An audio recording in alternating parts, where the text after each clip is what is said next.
नमस्कार स्टूडेंट, आज हम आगे बीएससी पार्ट फर्स्ट में ही उस टॉपिक से आगे टॉपिक पे चलेंगे। आज लेंगे हाइजेनबर्ग का अनिश्चितता सिद्धांत। हाइजेनबर्ग ने 1927 में ये बताया कि जब भी किसी नाभिक के चारों तरफ इलेक्ट्रॉन चक्कर निकालता है तो उसकी स्थिति और उसका संवेग दोनों का मान एक साथ पूर्ण यथार्थता से ज्ञात करना संभव नहीं है। कैसे? जब इलेक्ट्रॉन चक्कर निकालता है या तो वो तरंग की तरह कार्य करेगा या वह कण की तरह। यदि कण है तो उसका संवेग होगा और यदि वो तरंग है तो उसकी स्थिति। तो यदि वो कण की तरह कार्य करेगा तो उसका संवेग अधिक होगा, तो उसका संवेग ज्ञात कर सकते हैं तो स्थिति ज्ञात नहीं कर सकते हैं। और यदि वह तरंग है तो वह अपन उसकी स्थिति ज्ञात कर सकते हैं, उसका संवेग ज्ञात नहीं कर सकते।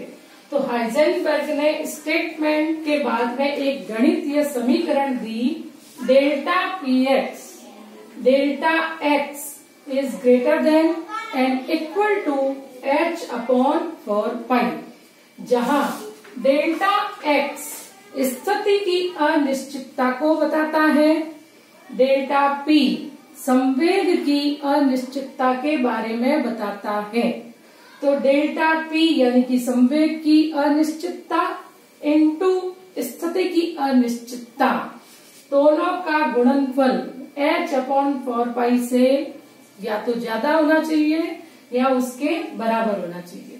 अब p बराबर m/v होता है, तो x एक्सिस पर वेग vx माने तो यहाँ पर समीकरण बनेगी m delta vx into delta x is greater than and equal to h/4π। अब इस समीकरण के द्वारा यदि अपन सूक्ष्म कण माइक्रो पार्टिकल जैसे इलेक्ट्रॉन की बात करें तो उसका द्रव्यमान कम होगा।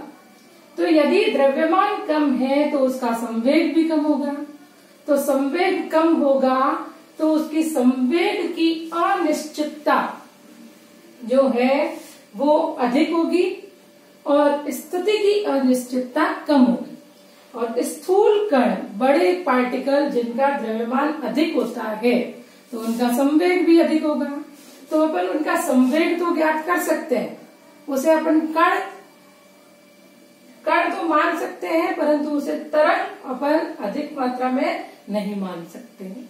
तो इस प्रकार से उसने हाइजेनबर्ग ने अनिश्चितता का सिद्धांत दिया था। अब अपन इससे आगे बढ़े तो अपन बात करेंगे परमाणविक कक्षक एटॉमिक ऑर्बिटल।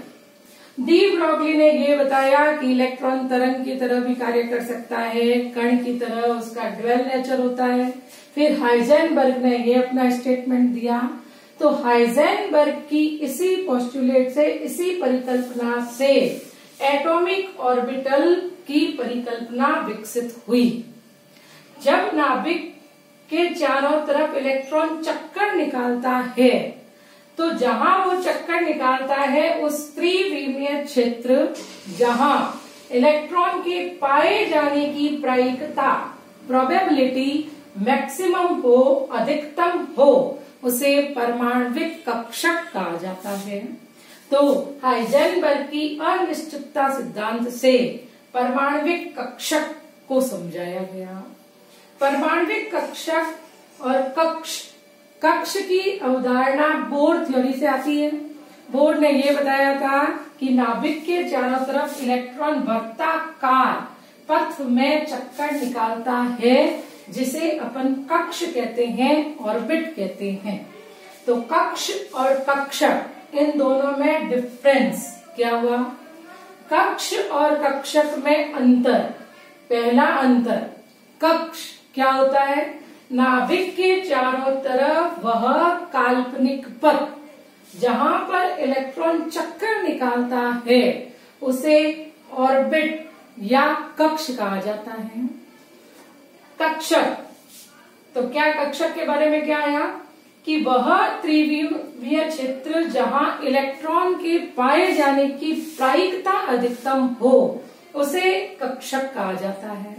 दूसरा अंतर, कक्ष को n क्वांटम संख्या से प्रदर्शित किया जाता है, कक्षक को चुंबकीय क्वांटम संख्या m से डिनोट किया जाता है, प्रदर्शित किया जाता है। फिर एक कक्ष में अधिकतम इलेक्ट्रॉन के पाए जाने की संख्या 2n² के बराबर होती है। जैसे पहला कोश है तो उसमें 2 इलेक्ट्रॉन, दूसरा है तो उसमें आ जाएंगे 8, तीसरा 18। इसी तरह से कक्षक जो होता है वो एक होता है। एक कक्षक में अधिकतम 2 इलेक्ट्रॉन पाए जाते हैं जिनका चक्रण विपरीत हो। एक इलेक्ट्रॉन क्लॉकवाइज चक्कर निकालेगा और दूसरा इलेक्ट्रॉन एंटी क्लॉकवाइज चक्कर निकालेगा।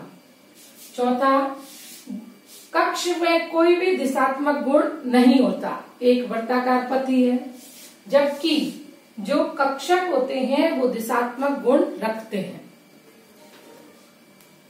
अब